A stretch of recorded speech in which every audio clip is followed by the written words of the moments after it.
It's day 2 of round 1 of the Prototype Cup Germany. Yesterday, we saw Oscar Tunyo and Julian Apostolos convert a pole position to a dominant race win here at the Hockenheim ring. Hello everybody, welcome along to this, the second race of a 12-race season for the Prototype Cup Germany. It has been a story of wet weather at the start of this weekend, with a lot of rain falling, washing out free practice and affecting qualifying. But now things have dried up. We had a dry race yesterday, and although the blue skies that we saw for qualifying this morning have now clouded over, we're not expecting any rain this afternoon for this, the second of the 2 races this weekend. The Prototype Cup Germany, organised by the ADAC in collaboration with Creventic, and you can see the cars now, the LMP3 cars, are making their way around this circuit towards the grid, and it is a very interesting grid indeed. The man at the front after qualifying this morning was Valentino Catalano in the DKR Engineering Duquesne chassis car. So for this, the second season of Prototype Cup Germany, he is looking very strong indeed. He didn't have a great day yesterday, came home in 6th place along with teammate Robin Rogowski, so certainly a big upturn in form today. But yesterday's winners, Oscar Tunyo and Julian Apostolos, have had a good qualifying session again. It was Julian Apostolos who took to the wheel this morning in qualifying and earned a 3rd place on the grid. They were so rapid yesterday afternoon.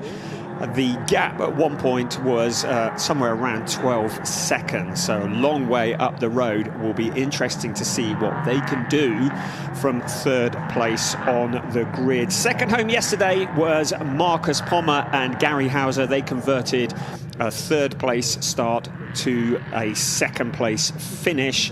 Marcus Pommer, especially a driver who is very experienced around here at the Hockenheim ring, getting back into the German scene, really. He's a 6 times ADAC GT Masters winner, and he knows all of the circuits, and he wanted to have more of a media presence in Germany. The last few years has been in the ELMS series, raced for BHK Motorsport in that particular series. But due to the big costs, BHK Motorsports are not in ELMS this year. And Marcus really wanted to come back into the German scene, get himself noticed and get himself making the headlines. And that's exactly what he did yesterday, converting their 3rd place start, along with Gary Hauser, into a 2nd place finish. 3rd yesterday was Matthias Luton and Lawrence Herr.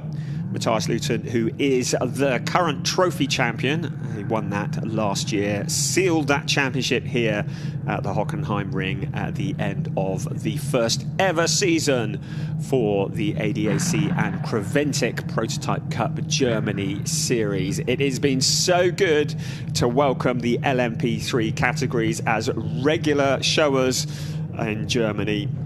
And you can see the cars lining up there on the grid. Very shortly we will get this race underway. Looking there at the number 8 car, that is being driven by Gustavo Kirilla, and he shares with Nico Gerler in the very distinctive BWT livery. There are 8 Duquesne chassis on the grid today. The Duquesne D08, very much the weapon of choice for many of these teams. Also for Ligiers, the JSP 320. And also 3 Ginettas, the G61 LTP3. They are just 3 of 6 build Ginetta chassis. So really unique to have the 3 different brands in the LMP3 series here, as we say hello to Gustav Kirilla.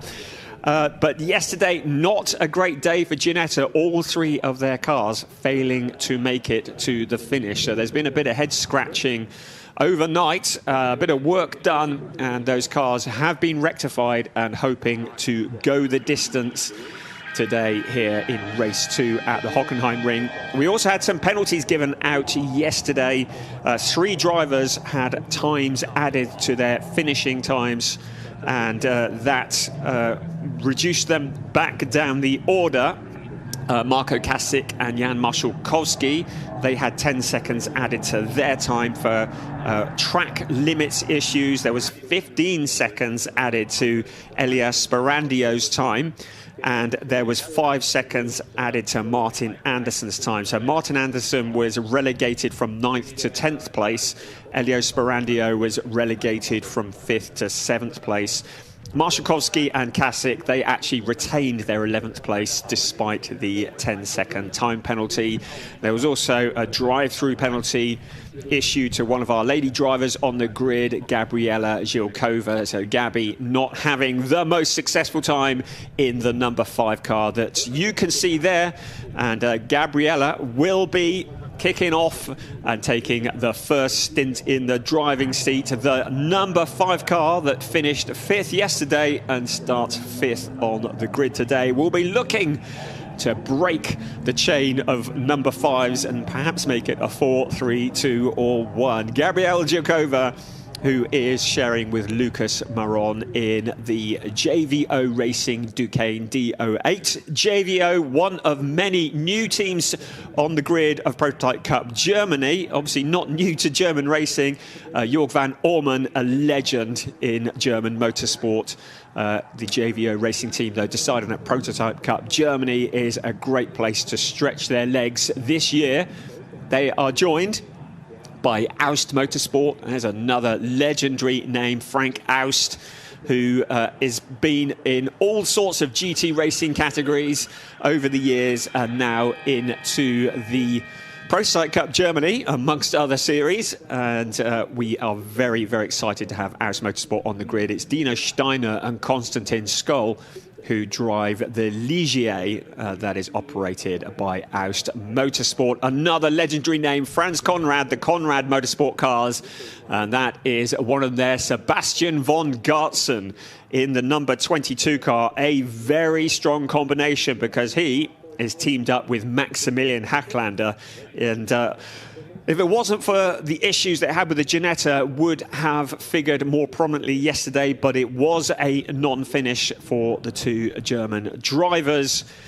Today, they look to make amends for that, starting 10th on the grid. So a bit of work to do from a little way back. These cars, well, they've all got identical engines. There's the 3 different chassis that we've spoken about, but the mighty Nissan VK56 engine, it's a 5.6 litre engine, creating about 455 brake horsepower. It's sealed by the manufacturers, it's naturally aspirated, and the ground absolutely shakes. There is nothing quite like the sound of a full grid of LMP3 cars accelerating down the straight here at Hockenheim. It really is very spectacular. Looking at Nico Silva there, he didn't even get a run in the car yesterday. Another of the Ginettas with Conrad Motorsport that didn't make it to the end. Danny Sufi was at the wheel, had to retire with mechanical issues, and Nico Silva, the American driver, didn't even get a stint in the driving seat. He qualified the car this morning, and so he will get to drive it, but he's got a bit of work cut out because he's down 11th place on the grid, so a bit of work to do from there. You can see confirmation of our grid, and it is Valentino Catalano and Gary Hauser who occupy the front row ahead of Julian Apostolos and Gustavo Kirilla, ahead of Gabriela Zilkova, Konstantin Skoll, Martin Andersson, his first time in LMP3 racing alongside Jan Marszałkowski. Those are 2 names that will be very familiar to anybody who follows anything ADAC related. In fact, the row in front as well, Gabriela Zilkova and Konstantin Skoll, regular protagonists in the various categories in the ADAC series. Martin Andersson, a solo driver, so there will be the mandatory pit stop halfway through the race, but Martin Andersson will not be getting out. He will have to make a minimum pit stop time, though, to fit in with the regulations. Jan Marszałkowski, a winner in ADAC GT Masters last year. He qualified the car on row 4 of the grid, 8th place this morning. Good job by him. He had a good race yesterday, was coming through the pack, then had a spin and dropped all the way back, but certainly impressed on his debut in the LMP3 category. And he will be looking to make amends from that. Keep an eye on the MRS GT racing car, the Molitor Racing Systems number 14 Ligier, because he will be looking to push forwards from there. There's confirmation of the rest of the grid. Lawrence Herr, Matthias Luton, Maxi Hacklander, Sebastian von Gartzen ahead of Danny Sufi and Nicolas Silva, Jakob Elbacher and Courtney Krohn, who didn't get a drive yesterday because of reliability issues, ahead of father and son Max van der Snel and Mark van der Snel, with Kevin Roscheit and Wolfgang Payer bringing up the rear just ahead of Elio Sperandio, who had issues this morning in qualifying and did not put in a time. So he starts stone last on the grid, which means he's got a lot of work to do. He was very impressive yesterday. He did cop a 15-second penalty, and that really did ruin his day a little bit, and that was for exceeding track limits. But the young Charger is definitely one to watch, the Swiss driver who will impress as this season goes on. Of that I have no doubt. If it wasn't for budget, he may well have been in one of Formula Racing and have moved up the categories, but a big budget's required to make it in single-seater racing. He's gone down the LMP3 route, and we welcome him here for the British-based BHK Motorsport. You can see the safety car with the yellow flag out of the window, circulating around the circuit. We are at the Hockenheim ring. It is a circuit that is 4.574 kilometers around, about 2.842 miles, with 17 turns. 9 of them to the right, 8 to the left. Lots of overtaking opportunities. The main one, though, I would say, is out of the parabolica and in towards turn 6, which is the hairpin. It is a 180-degree turn. It's a great overtaking opportunity. It's also a great crashing opportunity. So the drivers, ever the brave to make a move going into the hairpin. You can see the cars now gridding up. It will be 55 minutes of racing plus 1 lap with a mandatory pit stop. Every driver will need to visit the pits. There will be a minimum time of 85 seconds plus a handicap time depending on their FIA grading. And the pit window will open about 22 minutes into the race and will remain open for 10 minutes. So around the last of the corners, that's turn 17, the cars come. We are now getting ready for the start of race 2 of this 12-race season. This is the ADAC Creventic LMP3 Prototype Cup Germany, and we are go. And it's a great start for the number 15 car, just trying to get in front, but it's Valentino Catalano who now works his way to the lead of this race. We just saw one of the Conrad Motorsports cars taking to the curbs and getting a little bit airborne, but it is Catalano who leads the pack into the first turn. The rest of the cars come streaming around. Gary Hauser in the number 15 car. A good start from Gustav Kirillat as well, but here we go, some side-by-side racing further back down the order.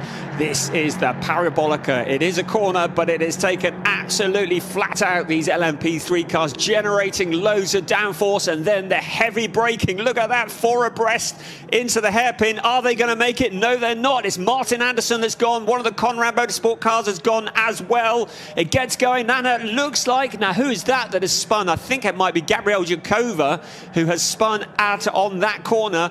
Always a chaotic corner, and the first lap, a lot of optimistic moves from several drivers.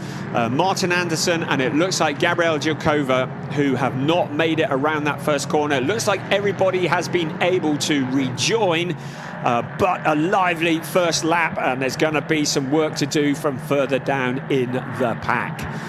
So there is Elio Sperandio, who we talked about, who started last. He would have benefited from some of those cars going spinning on the hairpin. He is making his move through the order as well. So we are only 90 seconds into this race and already high drama. It's Valentino Catalano who leads the way in the number 77 car, ahead of car number 15, Gary Hauser, who did momentarily show as a leader on the timing screens. Now look at Elias Sperando as he tries to make a move on Courtney Crone. Courtney Crone having a first stint behind the wheel of that car, having not made it into the seat yesterday. Now under braking, once again we come.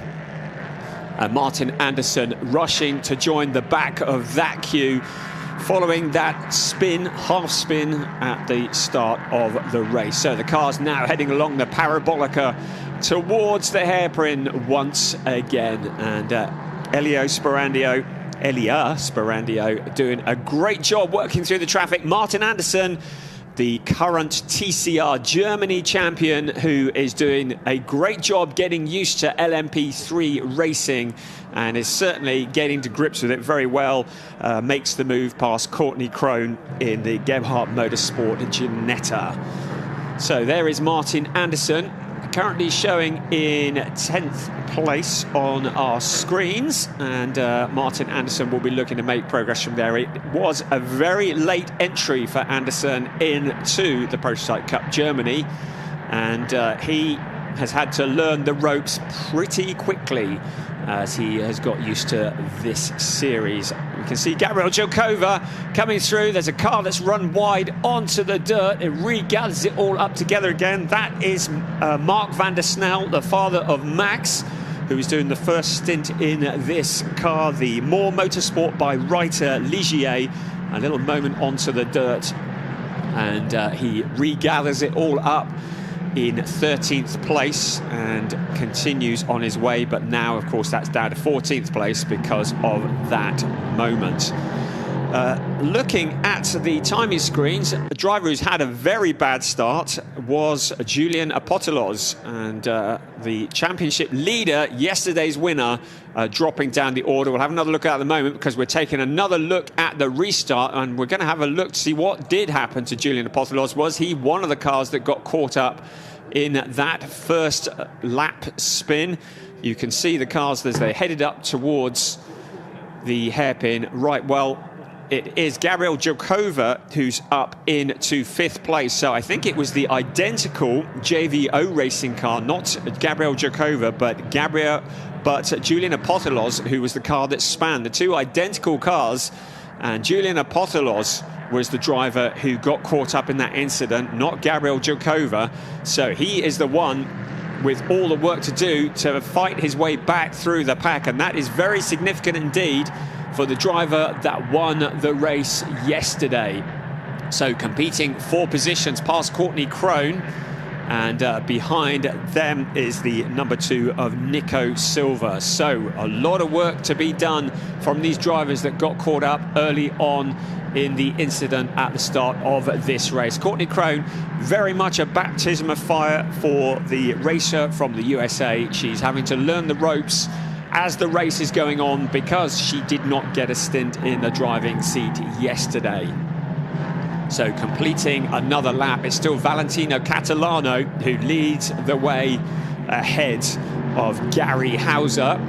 In 3rd place, it's Gustavo Kirilla, and in 5th place it is the number 22 car, Sebastian von Gartzen. There is the number 2, Nico Silva, there in 11th place, running on his own in the Conrad Motorsport car. And the rest of the field are coming through, starting to space out a bit now. And some of the chaos of the opening lap is now settling down. So the cars will need to make a mandatory stop and driver change. Except for 2 cars, they will have to make the mandatory stop, but they won't do the driver change. That is Elias Sperando and also Martin Andersson. They are solo drivers.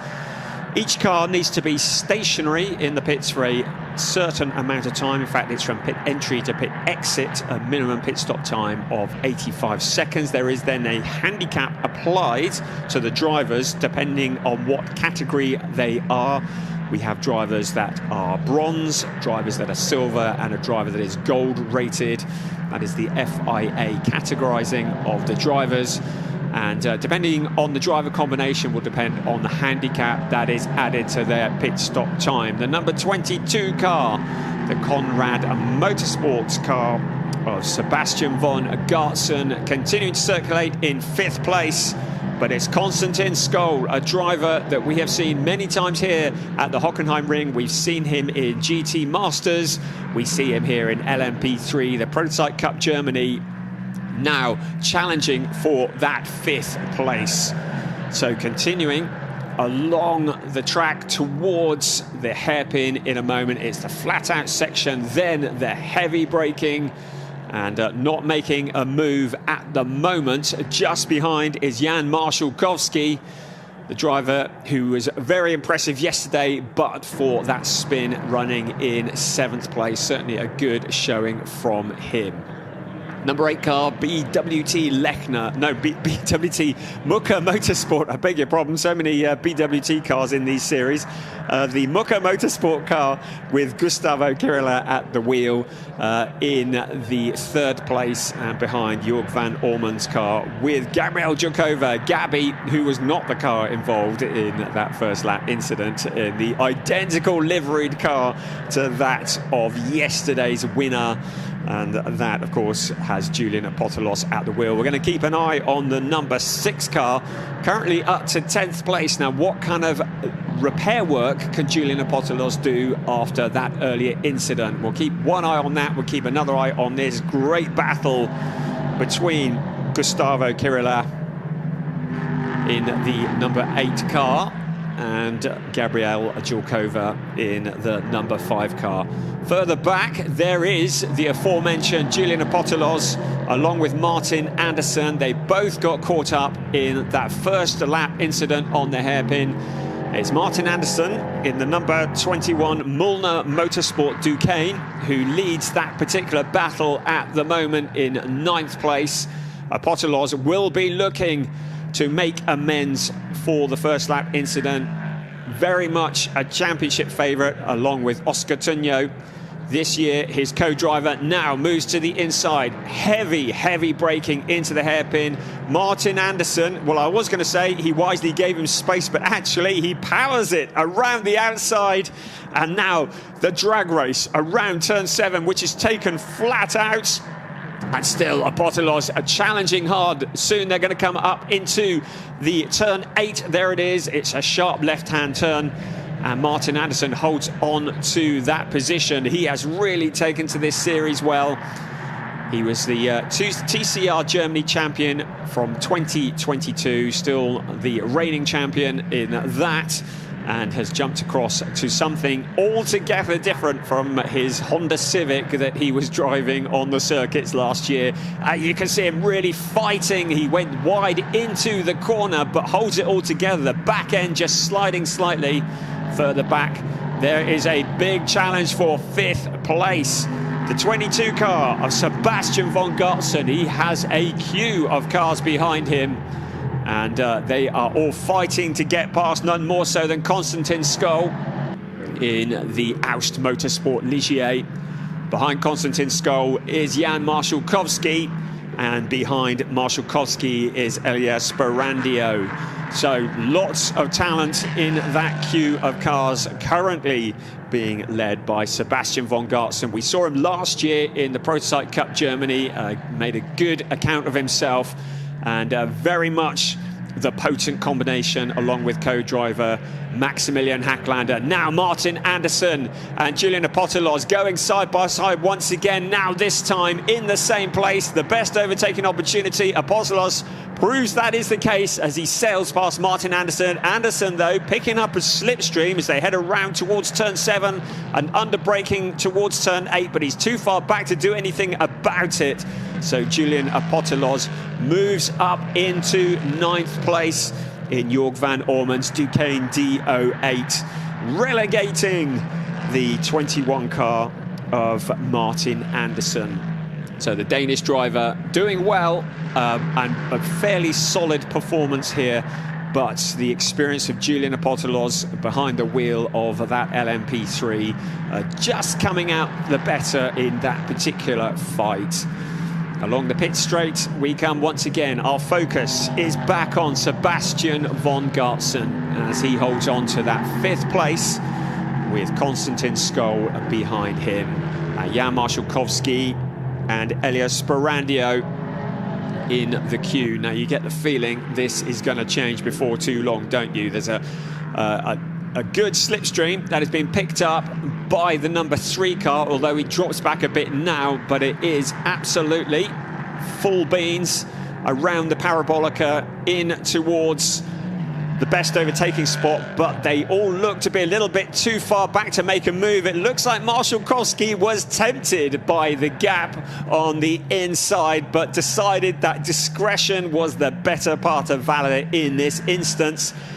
He was not happy with the mistake that he made yesterday, spinning round onto the grass, and really does not want to be in that kind of situation again. The number 35 car, Elias Sperandio behind, has been very impressive. The solo driver in the number 35 BHK Motorsport Ligier. I'm not sure what it was that took him out of qualifying this morning, but he is certainly fighting back with all that he's got in the 8th position that he's currently in.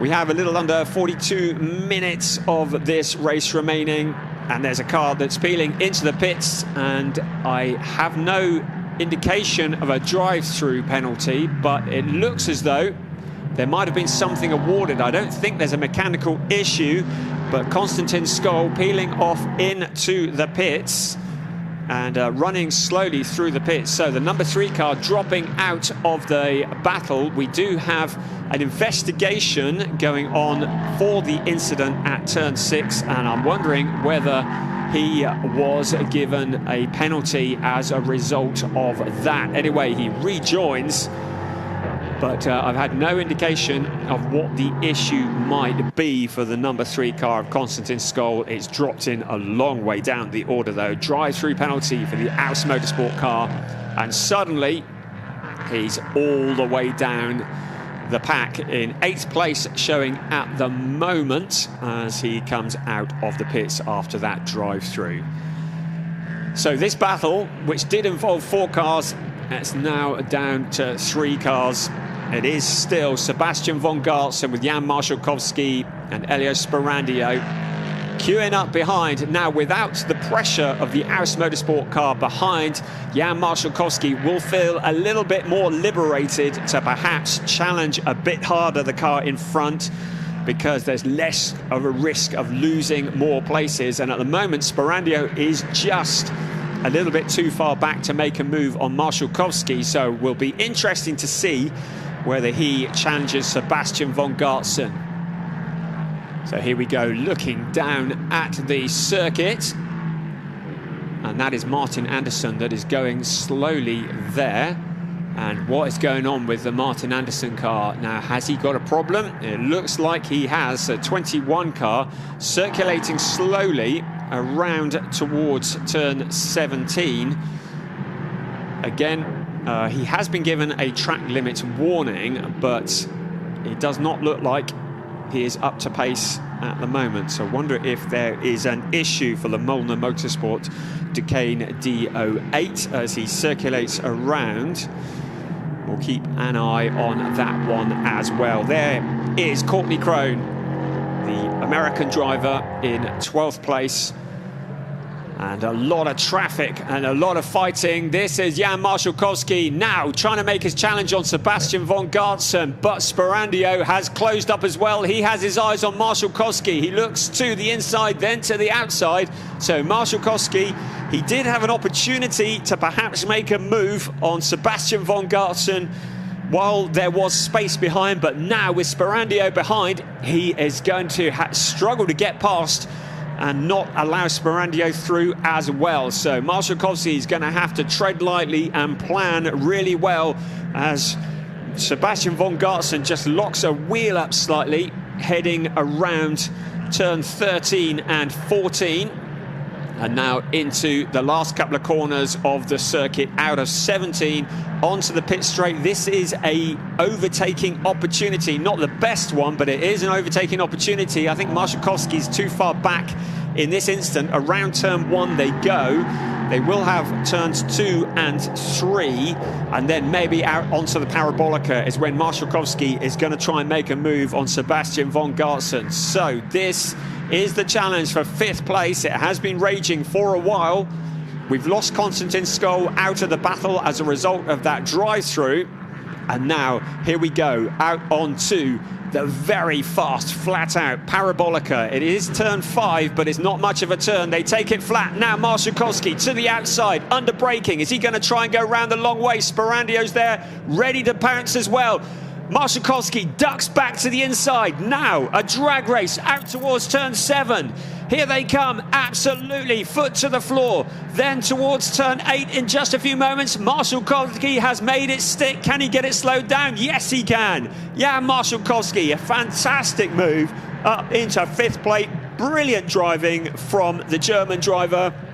Jan Marszałkowski, proving that you can overtake well here at the Hockenheim ring, and he makes the move past the number 22 car and takes that position away. This is our leader. We haven't said much about him at the moment because Valentino Catalano has opened up a gap of 3.3 seconds over Gary Hauser and continues very much to hold that lead in his grip.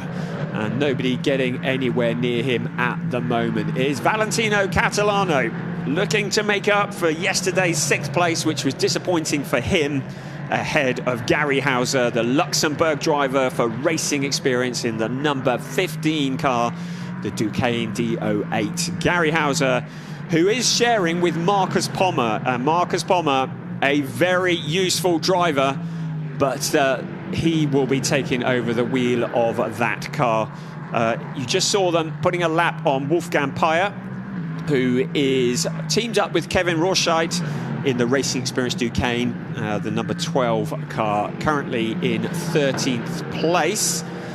We can see, just as a point of interest, that Martin Andersson is into the pits. It's looking pretty terminal in terms of points scoring today. Another car that we've lost has been the number 72 car, Matthias Luton, the current trophy champion. You can see from the timing screens that he is also into the pits. So we've lost 2 cars, and 2 very strong cars of the field. Matthias Luton and Lawrence Herr in the number 72 car, and also Martin Andersson in the Molnar Motorsport Duqueine D08. Now there's a bit of smoke coming from that car. I don't know whether that is as a result of just bottoming out or whether there is an issue with Courtney Crone's Ginetta. We do know the Ginettas did have some big issues yesterday, and Courtney Crone not really looking especially rapid at that point. So we take a look a little bit further back to 3rd place, and that is Gabriel Jilkova. Gabby working hard to try and close in on Gary Hauser, putting a lap on the back-marking car of Wolfgang Peyer. And Gabby currently in that 3rd place. She has been a proper entertainer over the years. We've had her in ADAC GT4 for several seasons, and always a popular driver with the fans. The blonde-haired Gabby, who is just such a great racer and does never back off for anybody. There's Elio Sperandio. It looks as though he may have made a move. Yes, he has. So Sperandio has got past Sebastian von Gartzen while we were looking at Gabriel Jilkova, and now the von Gartzen car has Julian Apostolos as well, challenging for position. So Julian Apostolos looking to make up for that earlier incident, up to 8th place at the moment, and it looks like 7th place could well be his before too long. Really needs to get up the order. A bit of a wobble there under braking, but he and Oscar Tunyo, well, Tunyo took his first win. They both took their first win in the series yesterday, but Tunyo, who was running in Prototype Cup Germany last year, managed a couple of 2nd places but never made it to the top step of the podium. And a spin on the first lap of the race was not in their game plan when they got out of bed this morning. They really want to get back on top of this and retain their championship lead. Valentino Catalano continues to lead. 4 seconds now is the gap over Gary Hauser, but this is the fight for 7th place. The Conrad Motorsport Ginetta, driven by Sebastian von Gartzen, recorded a non-finish yesterday, and now Julian Apotelos is planning on relegating it down the order a little bit far back at the moment as they head along the Parabolica. Once again, the best overtaking opportunity, but it does take some courage, particularly to go round the outside. And Apotelos just taking a look at the moment. Maybe next time around, the ever-impressive Elio Sperandio has jumped up to that 6th place and will be looking to home in on Jan Marszałkowski. You can see the gap at the moment is 2.4 seconds. Both Marszałkowski and Sperandio, real young chargers in motorsport. Both drivers very, very entertaining. But this fight continues to rage on. Sebastian von Gartzen and Julian Apotelos. Julian, that we saw in TCR Germany a couple of years ago and has been stretching his legs in GT World Challenge Europe, in ADAC GT4, and also featured in the Nürburgring 24-hour race. He goes to the outside.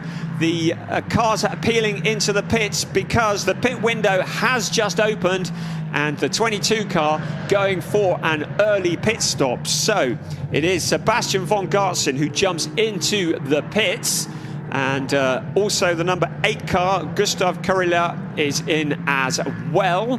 And also we just can see Wolfgang Peyer, who will be handing over to Kevin Rorscheit. So pit window open, the cars come to a stop. There are a limited number of crew who are allowed to work on the car, and that is what they do. One driver out, the other driver in. They help each other in and out.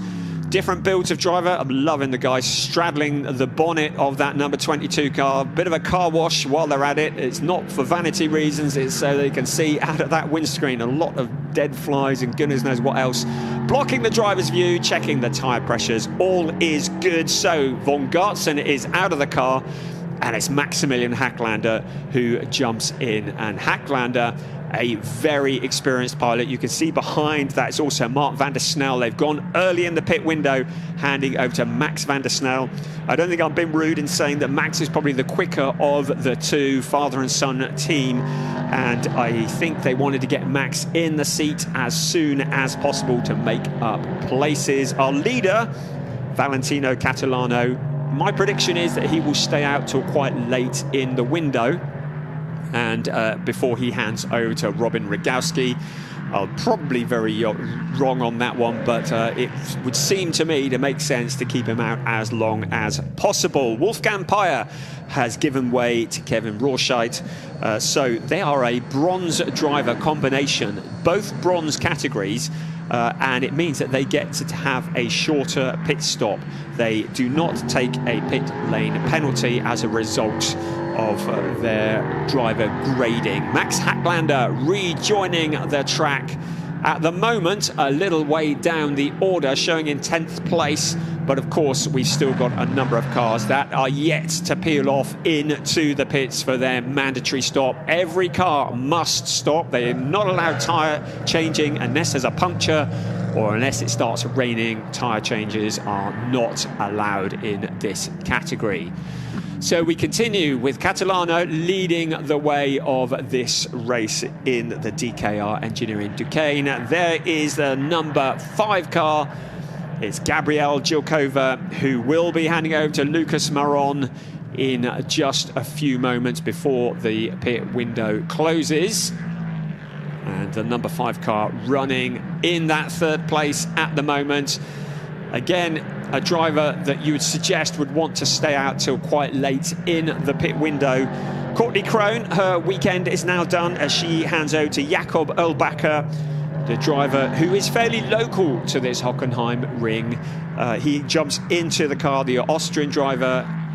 He is into the Gebhardt Motorsport Ginetta, and he will take over the wheel of the number 70 car from Courtney Crone. So you can see the order on your screen at the moment, but remember there are still a number of cars that will need to pit. You can see the little P next to the driver's name to say they are in the pits. Two of those that don't look like they're coming out again, Martin Anderson, and very significantly Lawrence Herr and Matthias Luton in the number 72 Quarren Kempe Motorsport Duquesne, and it looks like they are done for the day. There is Kevin Rohrscheidt, and he has taken over from Wolfgang Peyer in the number 12 car, currently on his outlap. So the race continues, very much on its way. Here comes number 2, and that is Nico Silva, who will be handing over to Danny Sufi. It's an all-American driver pairing in the Conrad Motorsport Ginetta. And into the pits comes the number 2 car.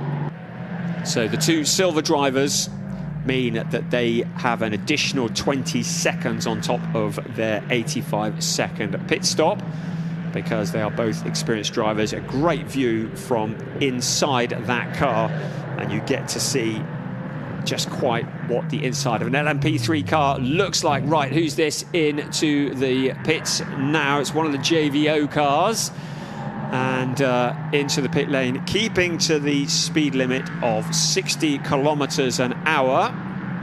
And then into the pit box, it's Gabrielle Jokova, who will be handing over to Lucas Moron.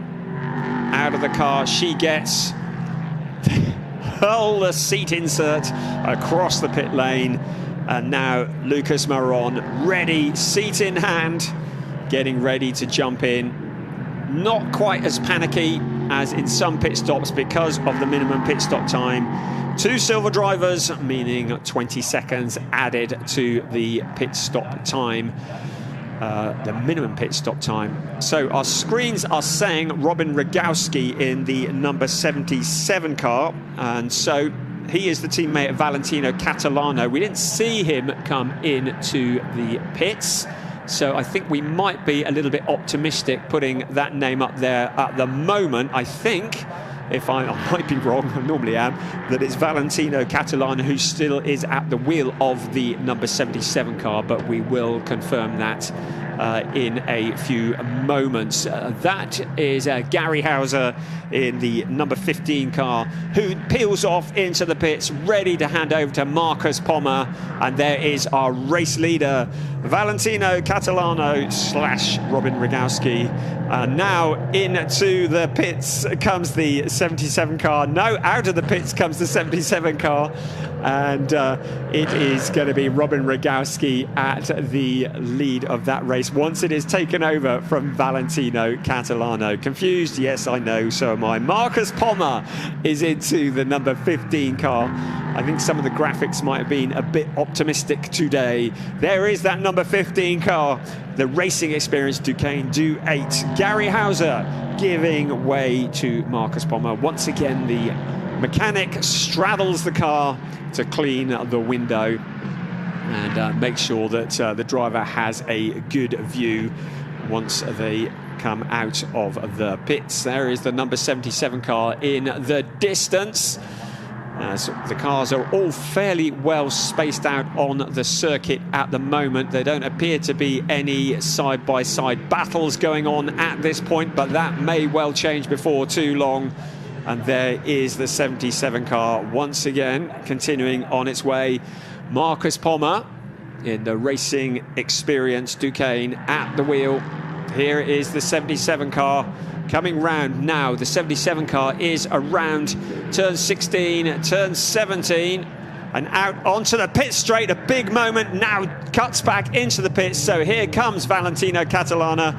Oh, I was right, there's a change. Robin Rogowski will be taking over that car across the pit lane entrance, keeping to the speed limits. Look at this, bit of drifting, power on.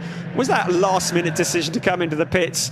It was a bit last minute, but the pit window is about to close. So really cutting it close to the edge of the pit window. Now Valentino Catalano jumps out, and Robin Rogowski jumps in. So our leader into the pits. Now the question is, where will they come in relation to Marcus Pommer. So Pommer is back out on the circuit at the moment, having taken up from Gary Hauser.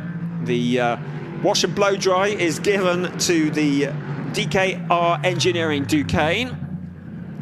Swapping of notes between Valentino Catalano and Robin Rogowski. Rogowski, the Polish driver who we have seen in ADAC GT4 in the last year. Now, given the car, now it's a bit of a ravel up going up in the pits here. They're having to push it back because the number 3 car of Konstantin Skoll is blocking the way out. I think they're still well within their time that they need to be stationary anyway, but they have to push the car back. You do not want to be obscured by the car in front. Konstantin Skoll, who has done an excellent job in the ADAC Motorsport Ligier, now handing over to Dino Steiner.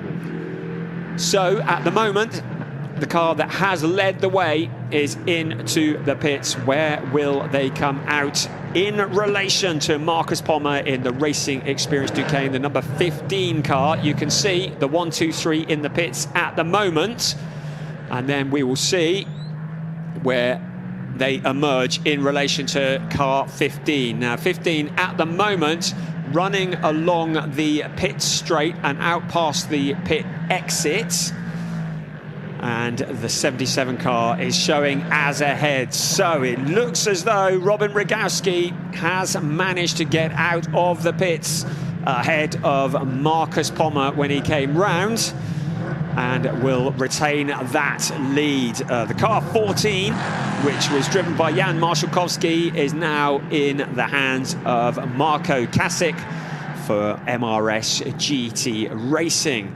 And if the screens are correct, it looks as though they might have been the real beneficiaries of the pit stop window. Where did they come from? Just creeping up. Jan Marszałkowski had been lapping very rapidly and had handed over to Marko Kasik. So we're just going to wait for the timing screens to make sure that it is correct. But it could be that MRS GT Racing has really come out on top as a result of those pit stops. And ADAC Motorsport down into 3rd place with Dino Steiner at the wheel. And looking to see where Marcus Pommer is. Well, at the moment, showing as 4th place. So if that remains to be true, then that really would have been a fairly disastrous pit stop for them. But we're just going to wait for the cars to cross the line just to set all the timing screens correctly. And a very wide line for Marko Kasik in the number 14 car. So Marko Kasik, who has taken over from Jan Marszałkowski. Now we correct a little bit, and yes, the timing screens were being a little bit optimistic there, so it is still Marcus Pommer who holds on to that 2nd place. It does often, when we've had this pit stop window, take a lap just to settle things down and to see the order. But still, the number 14 car has made very good progress during that pit window. And with 20 minutes of this race remaining, it is Robin Rogowski who leads the way in the number 77 car, ahead of Marcus Pommer in the number 15 car. And then in 3rd place, Lucas Maron in the number 5 car. But look at this, BWT, that is the Gustav Kirila car. And also in there, having taken over Julian Apotelos, is Oscar Tunyo. Oscar Tunyo, who knows his way around an LMP3 car and is looking to find his way around Gustav Kirila. A challenge towards the hairpin didn't happen there, but now flat out around turn 7 towards turn 8, they will come under heavy braking. It'll be the sharp left-hand turn. At the moment, it is Gustav Kirila who holds on to that 4th place, but for how much longer? Because Oscar Tunyo is looking very rapid. A good comeback for Tunyo and Apotelos after that 1st lap incident. And now menacing the number 8 car. 19 minutes remaining. How much progress can the number 6 JVO Racing Duquesne make? We're going to find out. He hits the curbs a little bit, loses a bit of time, and then comes back again. So, number 8, Gustav Kirila in the very lively BWT pink car, putting another lap onto the Racing Experience Duquesne with Kevin Rorschach at the wheel. So very much the closest battle on the track. This is for 4th place. Gustav Kiryla with Oscar Tunjo behind. And that little moment he had earlier in the lap, perhaps dropping him back a little bit too far to challenge on this instance going into the hairpin. But that BWT Muka Motorsport Duqueine is very rapid indeed. And now they head once again in towards the aforementioned hairpin and the sharp 180. So Apostolos and Tunjo have shared that number 6 car. Tunjo at the wheel now, a little bit too far back to do anything about it at the moment. Behind them is Marko Kasic, who briefly showed a 2nd place on the timing screens, but now in a more realistic 6th place ahead of Maximilian Hacklander. Now Hacklander is 4.8 seconds back from Kasic, and we'll see what he can do from there. And there, Oscar Elia Sperandio in 8th place. Also keeping a waking watch, 1.4 seconds back from Hacklander. Sperandio has been very impressive from the back of the grid in this race. It is Robin Rogowski who leads the way, but only 0.8 of a second from Marcus Pommer. So Pommer is closing in on the race leader. In 5th place, Lucas Moron is very much running on his own. Our focus at the moment on the number 8 and number 6 fight. Nico Gerler, I beg your pardon, who took over from Gustavo Kiryla. So of course Nico Gerler took over from Gustav Kiryla, the number 8 car ahead of Oscar Tunjo.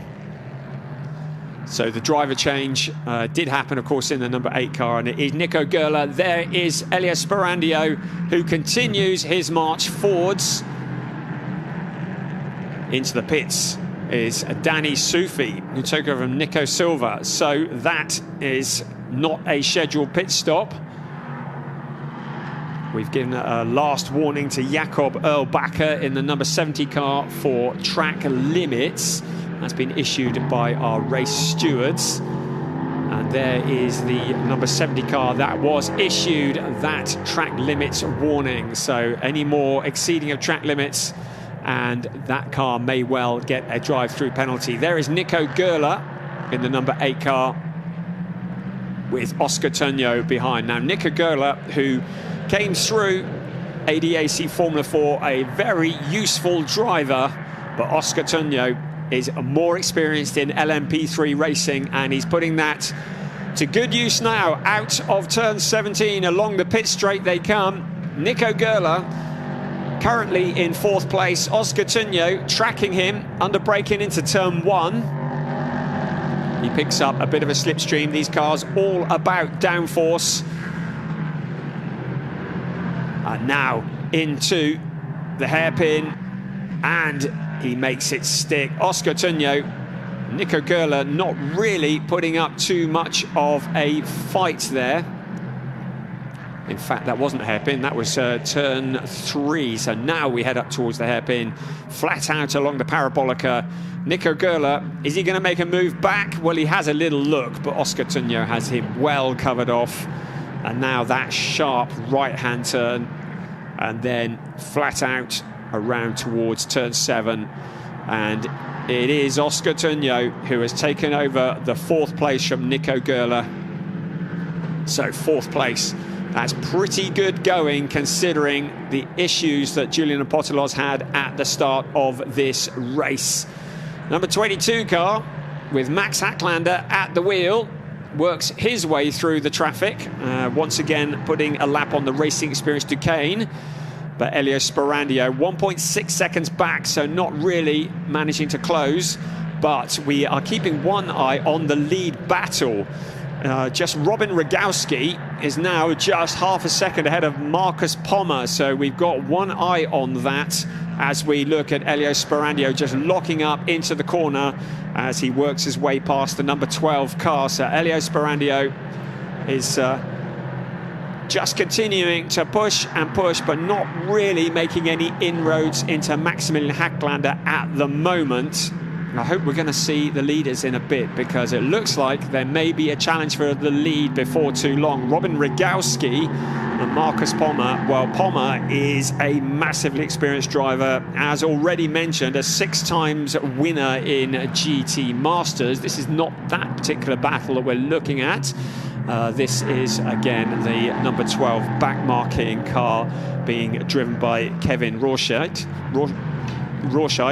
and he is in the Racing Experience Duquesne, and very much just picking up the experience as he goes along, but not really challenging anybody at the moment. As you can see from the timing screens, a lovely slide out of the corner. So what is happening with our leaders? That's what we want to know, because first and second are running absolutely as one on the track. We continue to focus on the battle for 7th.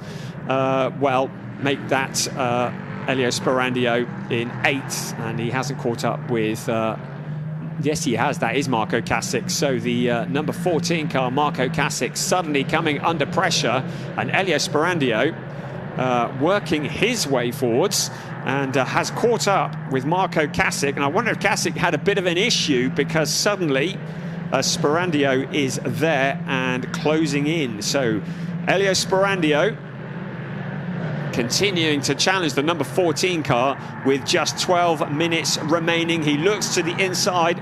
Marco Kasich, the American driver who has very little experience in LMP3 racing, and he has suddenly got his mirrors full of the young Elio Sperandio. So they fight for 7th place. One eye on the leaders. There is a 10th that has opened up between them, so 6 tenths between first and second. Right, here we go. This is what we wanted to see, isn't it? It's Robin Rogowski and Marcus Pommer. There is your race leader. Pommer has been homing in on Rogowski.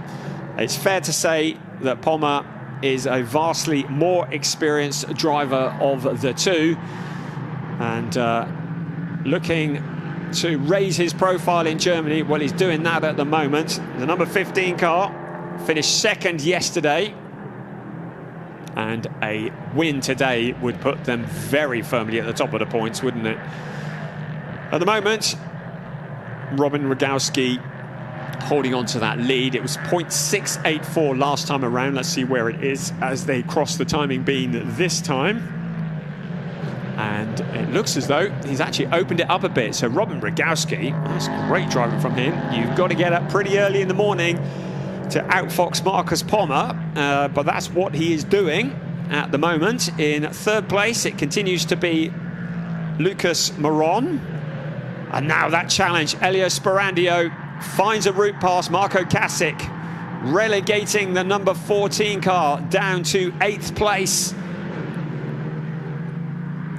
And out towards the Parabolica they go. And Elio Sperandio, good job from him. Great talent. There is the race leader, Robin Rogowski. 2nd place still Marcus Pommer. So he's dropped back a little bit. We're running out of time in this race because we are less than 10 minutes remaining. And the number 77 car has done everything right. It is not the dominant lead that we saw yesterday when Oscar Tunyo and Julian Apotelos pretty well blitzed the entire field. This is a lot closer, isn't it? So out into turn 12 for our race leader. 1.008 was the time last time around. We'll see what it is in a bit. I'll need to head round the Sachs curve and up towards the South Bend, part of the circuit that is very, very slippery. There's a drag strip, and you can see it there, that black area, which you can barely stand up on it. It's so slippery, and it's used as a drag strip throughout the year. And if the drivers get on that, they're in all sorts of problems. So Marcus Pommer has closed up a bit, 0.2 of a second. Now, what can he do? He's 0.846 behind our race leader with a little under 9 minutes plus 1 lap remaining of this race. The number 77 car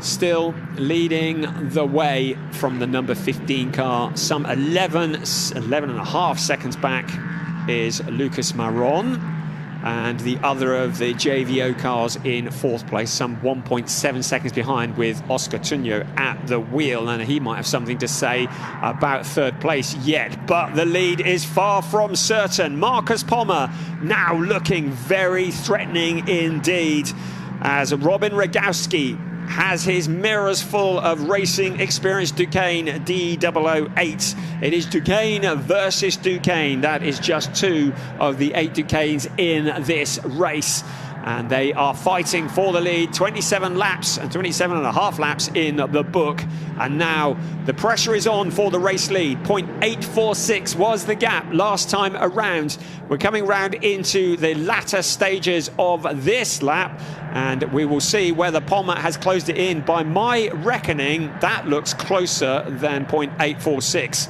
I might be wrong, it might just be because of the corner, but we'll find out now as they come out of 17. They cross the line, and we'll see what the gap is, and it's down another 0.2. So Marcus Pommer has taken 0.2 out of the lead on the last 2 laps. Each time he has taken 0.2. If he can do it again on this lap, well, it will be 0.4, won't it, next time around? That's my maths anyway. So in towards turn 1 they go. So what can Robin Rogowski do to hold off the ever-charging, the ever-impressive Marcus Pommer? Pommer, experience. I remind you again, he has won in GT Masters 6 times. That is the sign of a very talented driver, and he is putting all that skill to good use. He has done many, many hundreds of laps around the Hockenheim ring.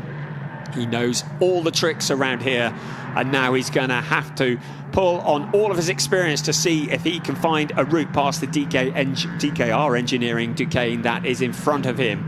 Not as close now as perhaps he was the last time around. 0.617 is that gap. He's got nobody behind him. There is a 12-second gap back to the 3rd place car, so he has the room to make a challenge. Now look at this, the 2 JVO cars also running together. That's Oscar Tunyo in the number 6 car, who has caught up with Lucas Maron. Now, will there be any kind of team orders? I doubt it. I think every driver is running for themselves, but the car with the purple marking is Oscar Tunyo. He took over from Julian Apostolos. They won the race yesterday, caught up in that incident today, having started in 3rd place that dropped them well down the order, now fighting back. So 2 JVO cars. I should think Jorg van Orman will be watching from behind a pillow somewhere out the back of the garage. The 2 cars running together out of turn 17. Along the pit straight they come. So what can Oscar Tunyo do? He is probably the more experienced of the 2 drivers. Lucas Maron, who has done a lot of GT4 racing, fairly new to LMP3, and is still holding off the car that is behind him by 0.3 of a second, 3.5 tenths. You can see the lead gap.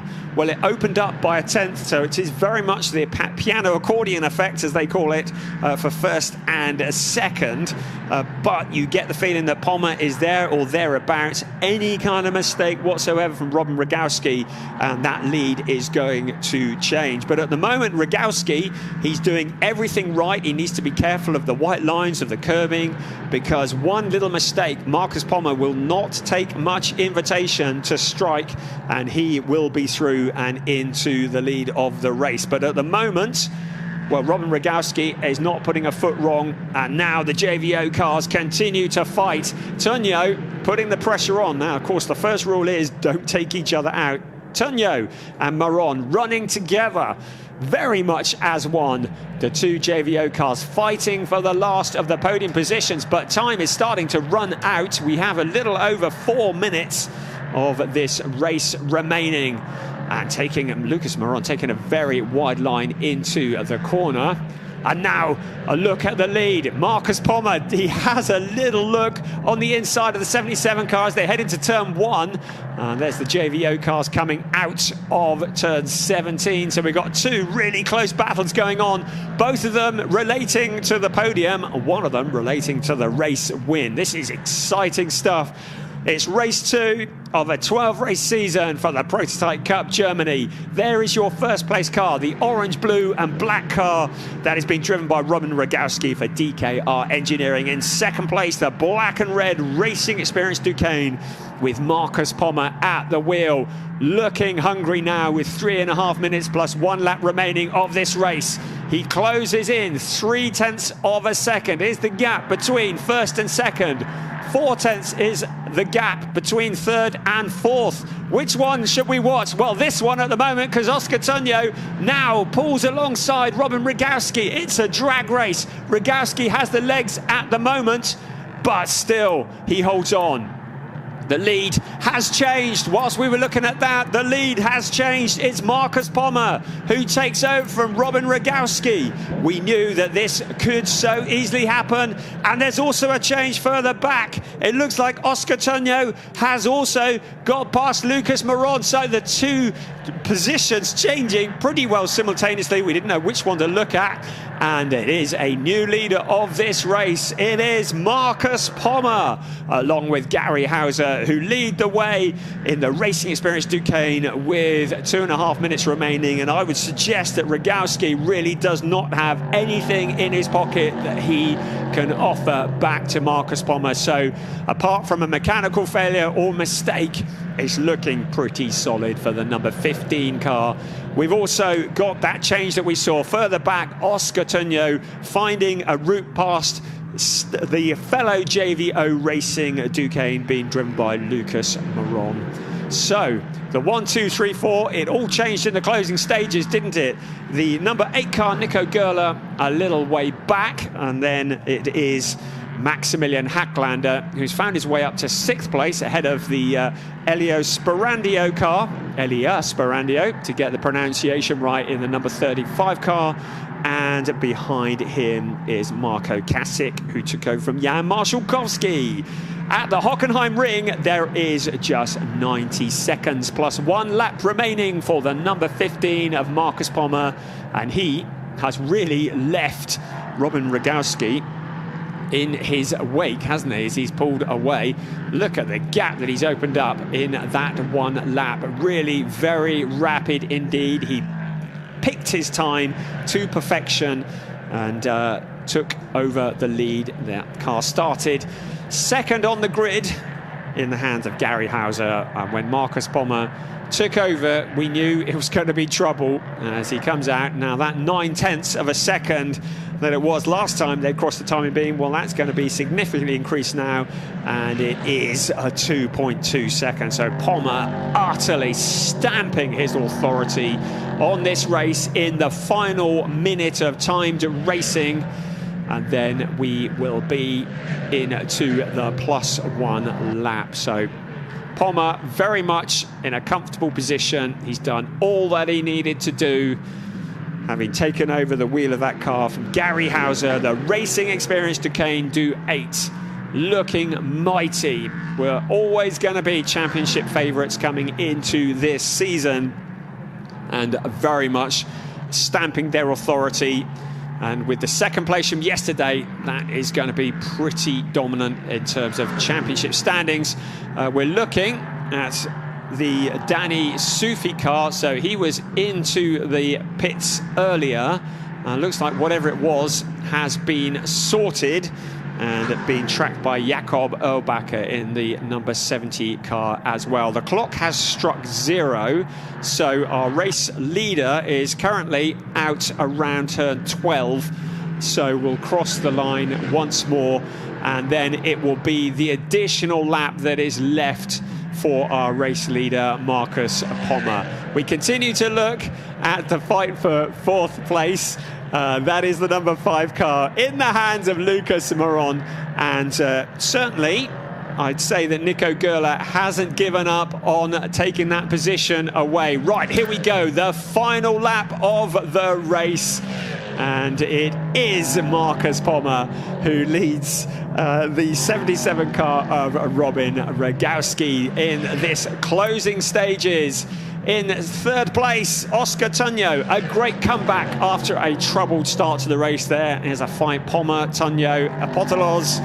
and of course Gary Hauser. The four of them are going to be scrapping for the rest of this season. You know that. The fight for fourth place is not over though. It is still Lucas Moron at the moment, but Nico Gerler, well, he's got about half a lap to do something about that. And I think the time is running out as they head towards the hairpin for the last time. You get the feeling that there's probably not a lot that can be done about stealing away that fourth place. We also continue to look at Maximilian Hacklander, and also the other of the Conrad Motorsport cars being driven by Danny Sufi. Here is the second place car though, and there is our race leader into turn 12 for the very last time out towards Sachs Curve. Also turn 13 as it is known, and into turn 14 for the very final time. Just a couple more corners left. It has been a crushing performance from Marcus Pommer in the closing stages of this race. He has taken the lead and he has dominated from there out onto the pit straight, and it is Marcus Pommer along with Gary Hauser who wins a race 2 of the season for Racing Experience here at the Hockenheim Ring. Second place across the line, Robin Rogowski. In third place, Oscar Tunyo. And in fourth, the other of the JVO racing cars with Lucas Moron at the wheel. Nico Gerler, well, he put up quite a fight towards the end, but couldn't find a route past. The 22 car of Maximilian Hacklander, along with Sebastian von Gartzen in sixth place. And I'd say shout out to Ilya Sparendio, who just fought back from the back of the grid to seventh place, which is very impressive. He's matched what he finished yesterday, and yesterday he started much further up the grid, although that seventh place was as a result of a penalty that was added to his time as well. We've still got a few more cars to cross the line, including Danny Sufi in the number 2 car for Conrad Motorsport, and also there the Gebhardt Motorsport Ginetta with Jakob Erlbacher at the wheel. We look back towards the number 12 car with Kevin Rorscheit at the wheel as well. But there is the second place, Robin Rogowski. Valentino Catalano did a great job putting the car on pole position. They couldn't quite gather it together to convert that into a win. But second place, good by any standards, I would say. But there is your race winner, Marcus Pommer, the name that we have mentioned so many times in the past and continues to make the headlines. As we mentioned at the top of the show, he really wanted to get himself back on German media, having been away in the ELMS for a few years, and he's done exactly that. The top step of the podium. There is no better way of getting into the spotlight. There's Oscar Tunyo. Couldn't quite make it into another win today. Yesterday's winner, along with Julian Apotelos, would love to have seen what they could have done had it not been for that first lap incident up on the hairpin where they were pointed in the wrong direction. But there is confirmation of the race 2 for the Prototype Cup Germany here at the Hockenheim Ring. And you can see it was Marcus Pommer at the wheel ahead of Robin Rogowski, Oscar Tunyo, Lucas Moron, Nico Gerler, Max Hacklander, Elio Sparandio and Marco Kasich rounding out the top 8. In 9th place was Max van der Schnell and Dino Steiner ahead of Danny Sufi, Jakob Erlbacher, and the last of the finishers, Kevin Rorscheit. Non-finishers, well, Martin Anderson, some issues there, and Matthias Luton, who also never actually got out of the blocks, so issues for the Quarren Kempe Motorsport car. And we will see them again at the next round of that, we have no doubt. It says last lap on the screen. It is, in fact, now race finished, and silence once again falls on the Hockenheim ring circuit. Let's take a look at some highlights from race 2 here at Hockenheim.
So an action-packed race, and just a little look at that and you realise how much you can squeeze into 55 minutes plus 1 lap.